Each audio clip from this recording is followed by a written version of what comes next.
रामकृष्ण हरी. कीर्तनकारांच्या ह्या काही चुकीच्या सवयीमुळे आज आपला वारकरी संप्रदाय धोक्यात आहे किंवा या वारकरी संप्रदायाच्या पुढे मागे लोक त्यांना नावं ठेवतात. या गोष्टीवर वेळीच बंधन नाही आणलं किंवा या गोष्टीवर विचार नाही केला तर पुढे भयंकर परिस्थिती उद्भवू शकते. त्यामुळे हा व्हिडिओ फक्त आणि फक्त त्या खास कीर्तनकारांसाठी आहे. नक्की ऐका. वारकरी कीर्तनकारांनो, खालील गोष्टींसाठी नाही म्हणायला शिका. सर्वात पहिलं, कीर्तनासाठी पाकिट मानधन सांगायला नाही म्हणा.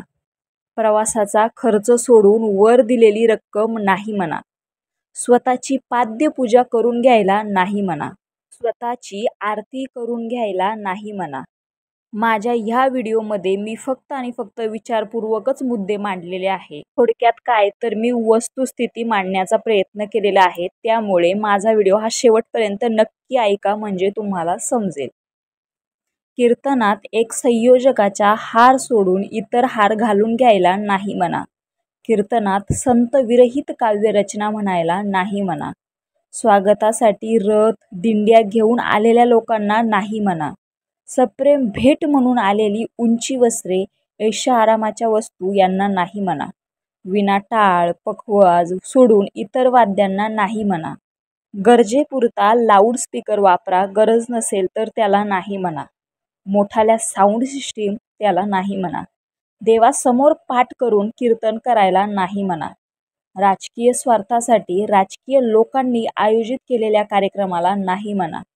जुगलबंदीसारखे स्पर्धात्मक कार्यक्रम करायला नाही म्हणा. जातीयवादी कार्यक्रमात कीर्तन करायला नाही म्हणा. वारीमध्ये कीर्तन करायला एकही रुपया घेण्यास नाही म्हणा. क्षेत्रामध्ये कीर्तन करण्यास मानधनास नाही म्हणा. स्वतःच लावणाऱ्या पदव्यांना नाही म्हणा. प्रायोजित कार्यक्रमाला नाही म्हणा. डोक्यावर छत्र्या पालख्यांसारखे राजोपचार करून घ्यायला नाही म्हणा. लोक आग्रहास्तव एकाच अभंगावर कीर्तन करायला नाही म्हणा. सांप्रदायिक नियम सोडून कीर्तन करण्यास नाही म्हणा. संत मर्यादांचे उल्लंघन करण्यास सांगणाऱ्यांना नाही म्हणा. JCB लावून फुलं उधळून घेण्यास नाही म्हणा. मोठाले मंडप टाकण्यास नाही म्हणा.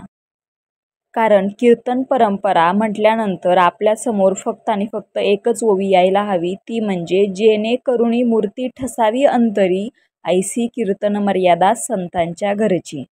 या सगळ्या नियमांचे उल्लंघन करून आपण जर कीर्तन संप्रदाय जपत असू, तो परंपरा पुढे चालवत असू तर त्याचा काहीही फायदा नाही आहे.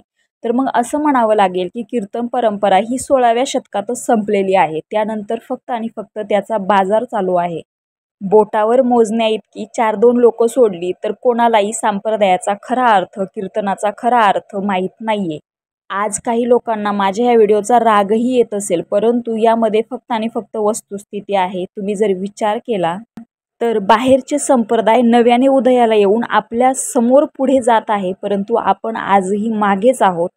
त्याचं कारण फक्त आणि फक्त थोडे बोटावर मोजण्या इतके कीर्तनकार आणि आपला कीर्तन ऐकणारा समाज आणि अशा समाजातल्या काही व्यक्तींनीही आपली मतं मांडलेली आहे. त्यामुळे त्याच्यावर विचार करण्याची नक्कीच आपल्याला गरज आहे. आज जर 1-2 लोक बोलत असतील तर अजून काही दिवसानंतर पूर्ण समाज कीर्तनकाराच्या विरोधात बोलू लागेल. त्यामुळे यावर आजच अंमलबजावणी झाली पाहिजे. आपणच सावध झालं पाहिजे. जसं मतदान करताना आपण विचारपूर्वक मतदान करतो, त्याचप्रमाणे कीर्तनकार देतानाही विचार केला पाहिजे. कीर्तनासाठी कीर्तन वेदीपर्यंत घोड्यावर बसण्यास नाही म्हणा.